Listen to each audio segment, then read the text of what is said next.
And we do it for free. That's the thing. It's not like we get paid to do this. Why don't we get paid? Someone pay us to do this. First, we got to do it well, and then people will pay us. Yeah, we might need like some consistency in scheduling first. I don't know. That sounds pretty lame. And maybe reliable Talent. quality. Quality content. Charm would be cool. Likability. Welcome. What's up to our sidekicks and henchfolk out there in the Geek Nation? Welcome to the show, Fresh Floppies, wherein Jeremy and I, Johnny Destructo of Hero Complex, located at 4327 Main Street, Philadelphia, PA 19127. We'll be talking about this week's comic book releases, but without any spoilers, so that you can go into your local comic shop and be like, I want to buy this, and I want to buy this, and I want to buy this. I don't want to buy this, but maybe I want to buy this. And that's why we're here, to help you through your day. Yeah. Yeah, and he's here to yes man me. I'm usually here as the support. That's true. You're my crutch. What's up, Barbara Gordon Breakout #1 from DC All In Next Level? Hold on. Yeah. DC presents Next Level presents DC presents All In presents Next Level presents Barbara Gordon Breakout #1 of, I don't know, probably 5 or 6 by Mariko Tamaki, whomst I really enjoy, and Amancay Nahuelpan. And Tamara Bonvillain. These are a bunch of names I'm actually not familiar with. Oh. But it was good. I like Mariko Tamaki. She did a good run on Detective, and she's done some independent graphic novels. I want to say like This One Summer was one of her like coming-of-age graphic novels. But yeah, she's great. Nice. Any whomst, something happened in Batman #9 last week. Was it 2 weeks ago? No, it was last week. Where Savage... Vandal Savage, who is the commissioner of Gotham City, and Poison Ivy, who is the mayor of Gotham City, conspired to bring down the Bat family. Hey, so the battery on this is low, and I have a feeling that we don't have another one charged, do we? That is blinking very quickly. Yeah. And cool. Last week on Batman #9, Commissioner Vandal Savage and Mayor Poison Ivy. Isley, Pamela Isley, thank you very much, Okay. Conspired to bring down the Bat family. So in that issue, they are beset upon by the task force created by the Gotham City Police Department, and Babs gets arrested. Yeah. Which leads directly into this week's Barbara Gordon Breakout. Yeah, it's part of their big fancy Bat plan to get Babs arrested in Bat prison. Well, it's not Bat prison, but anyway, it was part of the plan. That was the point. Is that a spoiler for this issue? Because I was like, oh, it was part of the plan the whole time. That's cool. I think it's pretty clear in the issue Batman 9 last issue. year. Yeah, last week. Yeah.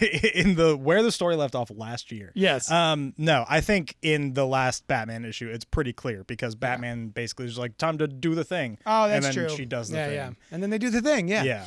What did you think of Babs Gordon Breakout #1? I was worried that it might not be as fun as Batman has been because Batman's been great.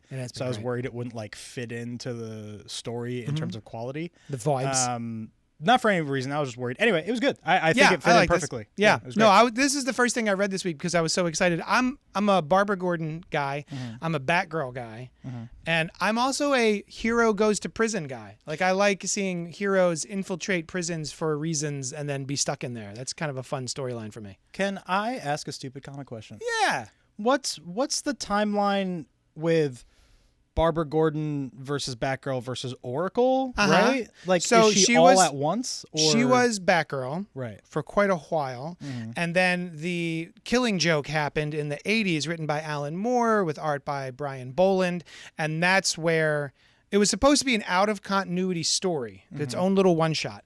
And in there, Joker shows up at Barbara Gordon's home, shoots her in the... Batgirl at this point? Yeah, she was Batgirl, but not when she got shot. Gotcha. She was at home drinking a cup of tea. Right. In her civvies.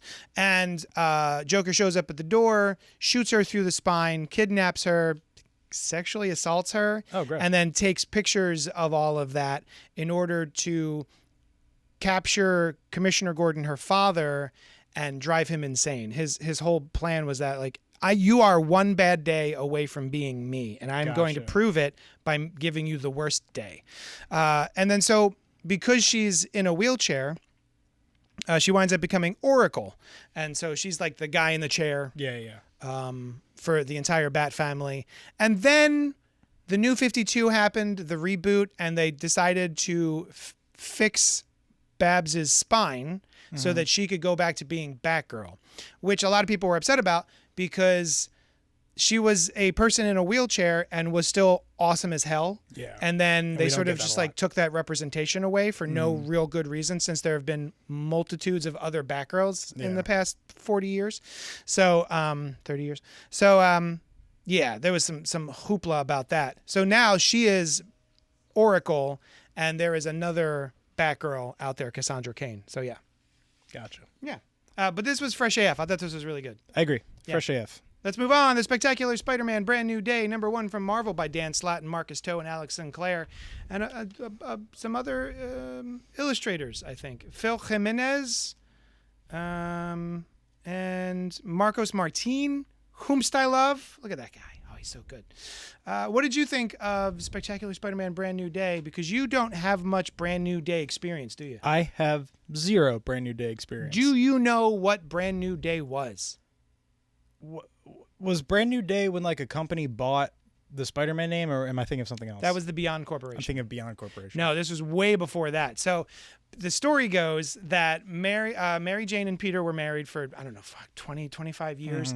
And Joe Quesada at Marvel just did not want him to be married. He thought that as a character, making him married was a dead end, and it limited the stories they could tell. And they really misses the Archie, Betty, Veronica, what would you call it? Love triangle. Yeah.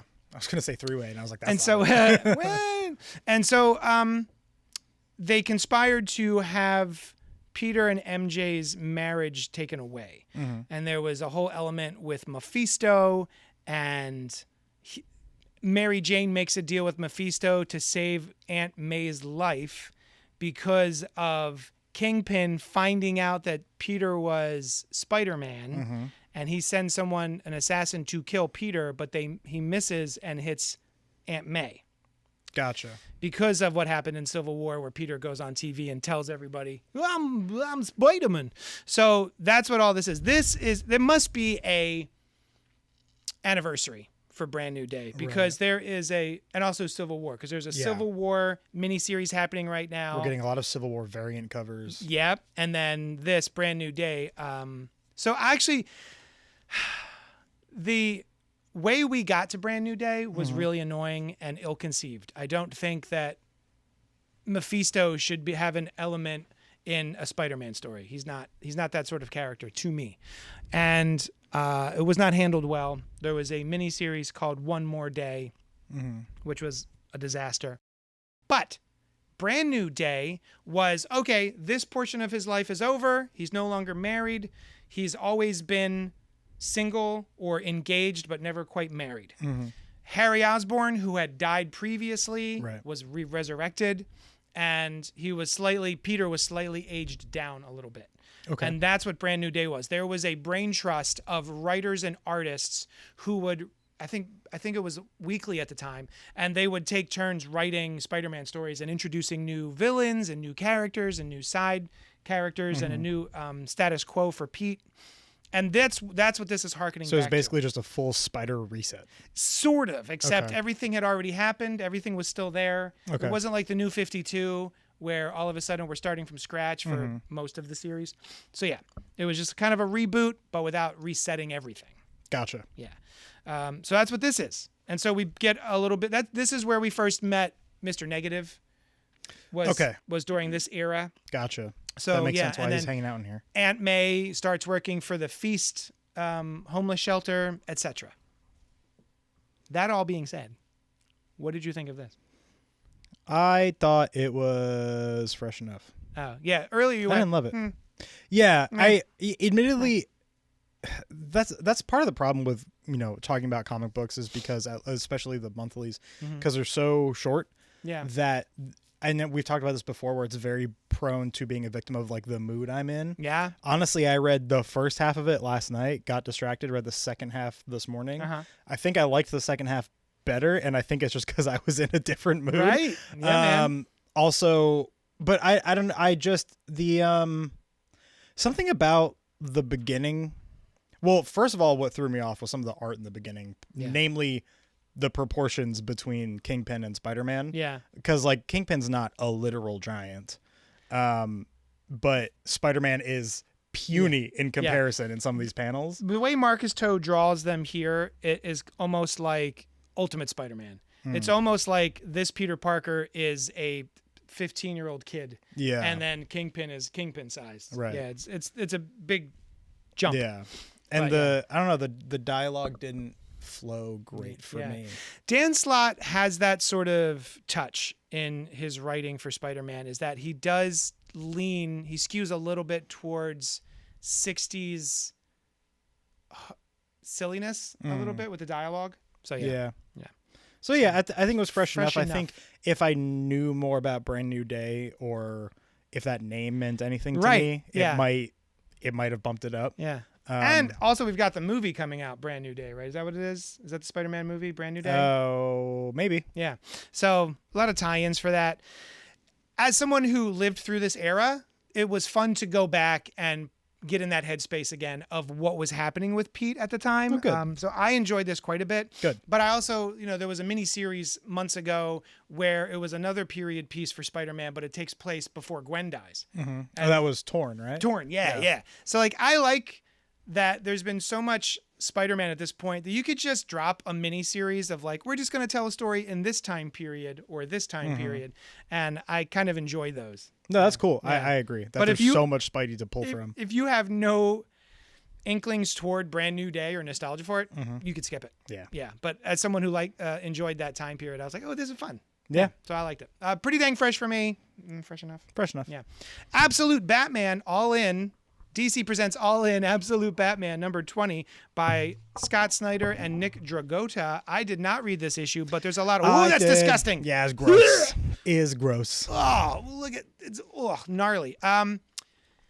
There's a lot of hoopla online because this introduces Robins. So plural. The first introduction of the Robins is last issue in number 19, last month, where it is okay, so big spoilers for last issue. Gordon is dead. Oh, come on. Yeah. That is big spoiler shit. But he was basically poisoned by Scarecrow, who is badass in this universe. Oh, is he? He's all pretty, of the villains have gotten. He's really creepy. Way grosser. Yeah. So more monstrous. Scarecrow basically screwed with him to the point that while Gordon was having a conversation with Batman, Gordon jumped off the roof. Batman has been accused of killing Gordon. Pushing. Yeah, exactly. So now. Wait, so Gordon just straight up murked himself? Yeah, he just jumped off the himself? roof. Yeah, he got scared and died. Oh my God. That's pretty much it. That's how I'm gonna go. So then I'm gonna get scared and die. So then Batman's getting accused of the murder. Yeah. And now the whole city is after him as a consequence. Classic. Yeah, which is happening in normal Batman now too. Cities after Batman. He's been framed by Commissioner Vandal Savage. Yeah. So now there's basically a task force of Robins led by Slade Wilson. Oh. That at the very end, like we get introduced to this team in number 19. Yeah. We also start to learn that effectively Bruce's whole life has been somehow planned and orchestrated to lead to him being the Batman. Oh, by whomst? I don't know that we know. I think it's kind of it's got to be the Joker, right? I think it's kind of implied that that's the case. Yeah. Okay. So now that we've caught up, this is basically now the Robins are after Batman. And do they have mecha? Yeah. That's awesome. They have big old mechs. We get some more setup and some more backstory. We get to see some more of Batman's. Yeah, we get to see some more of Batman's friends and what's going on with them right now. This is Batman learning a lot of dramatic things about his life, and then towards the end we see the Robins and get to see them in action. And this is fresh AF. Oh, it looks great. Yeah. Honestly, I'm sad I didn't read it yet so we could discuss it with you, but this looks, as you were flipping through it, I was like, ooh. Yeah. It's very good. Yeah, that looks really good. Fresh AF. Awesome. I'm going to read it. I'm excited. Amazing Spider-Man from Marvel. This is the Spider-Man Venom Death Spiral crossover. Yeah, this is a Epilogue. one-shot. Yeah, a one-shot epilogue to wrap up the Death Spiral crossover called Body Count. Body Count by Amazing Charles Spider-Man. Soule. Death Spiral Body Count. And Charles Soule, and art by Iban Coelho and Jesus Erbertov, Mark Bagley, and Walker. What's his name? Walker.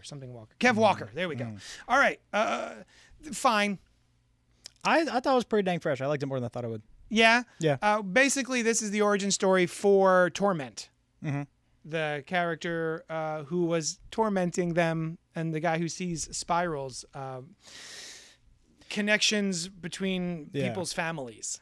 This gave us an origin story and made more sense. Like it explained more of what he does and why. Yeah.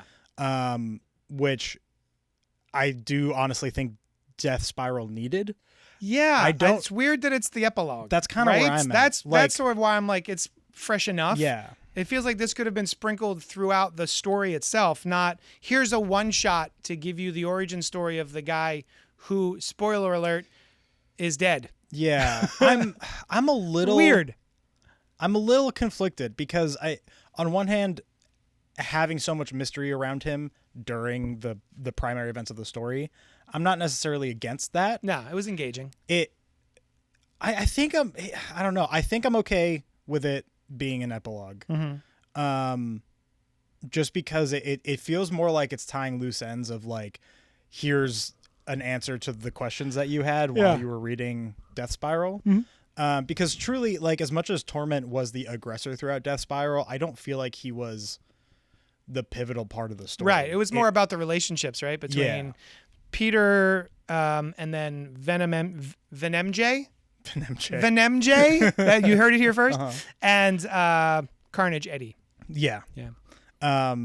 So I think I'm okay with this. And we get a little hint at the end that there might be something else coming that's Torment adjacent. Torment is dead. Long live Torment. Yeah. Yeah. I thought it was pretty fresh. I just wish it had been sprinkled throughout. They even just could have done bits of this story as like backups for each of the issues. Yeah. Just break it up. Could have done. And but this was fine. Yeah. Pretty dang fine. And pretty dang fine. Megalith by Matt Kindt and the LaRosa. Olympus Saga #1. That's right. Oh man, I don't have the I actually credits. didn't finish this yet. Oh no? No, It's good. It's fresh AF. Whatever. Matt Kindt, Louis LaRosa, Laura Martin. Nice. I read about half of it and I agree. Fresh AF. From Bad Idea. You had read a Godzilla story. Mm-hmm. I read this the week. Godzilla versus Texas one shot this week. Yeah. And decided not to talk about it. But then we're like, oh, this is really good. Yeah. So this is the good version of a Godzilla story this week, which is i.e. giant monster. Yeah.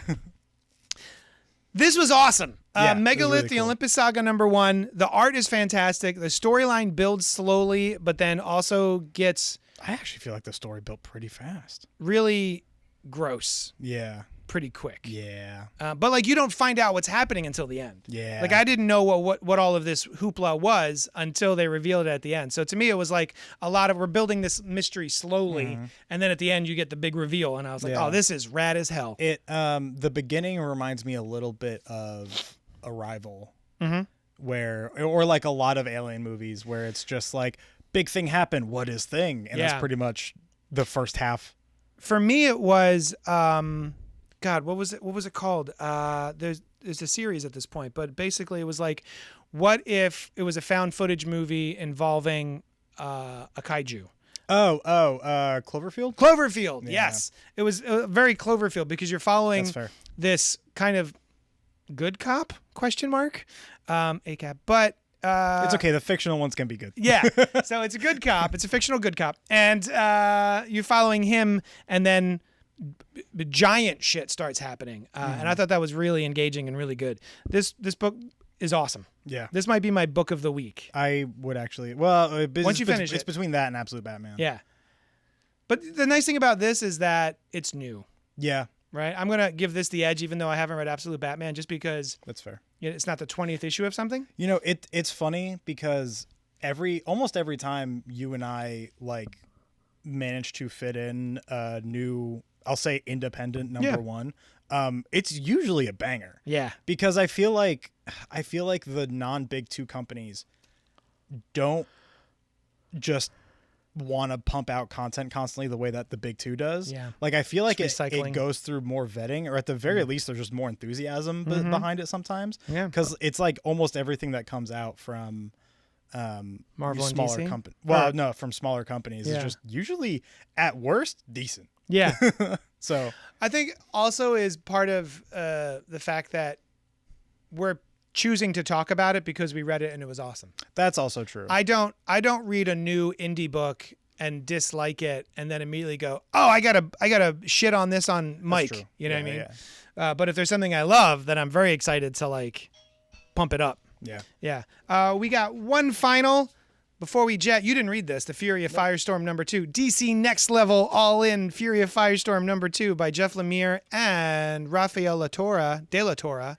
I'm enjoying this so much that I realized I've never read Firestorm, so I am obtaining the first volume of Firestorm, which is issues 1 through 5, because I've never read the original Firestorm stuff. And reading this made me want to go back and check those out.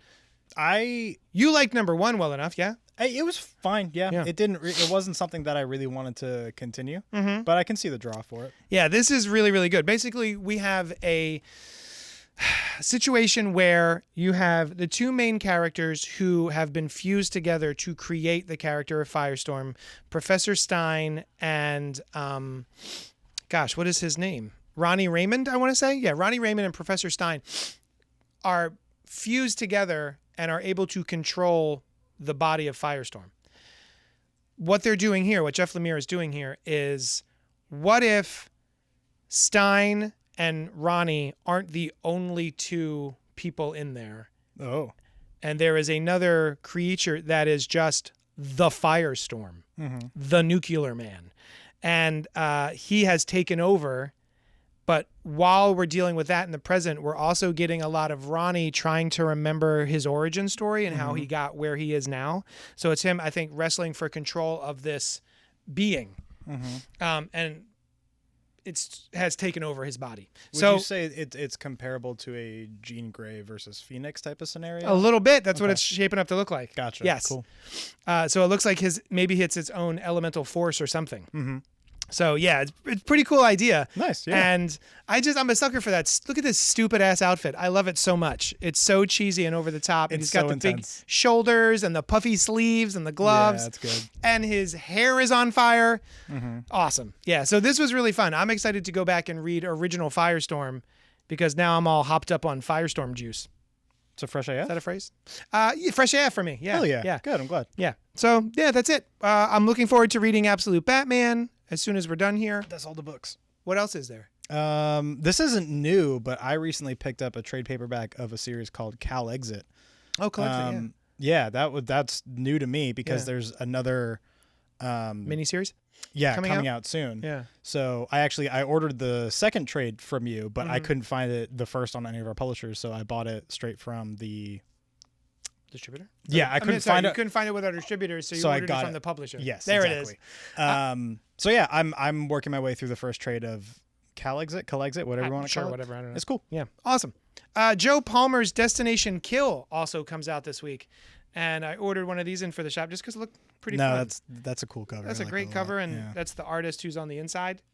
So yeah, this looks like a lot of fun. So I'm gonna check this out. I like that art. Email us at cultpopgo@gmail.com. Let us know what you thought of this week's books. Let us know what you're excited for maybe next week.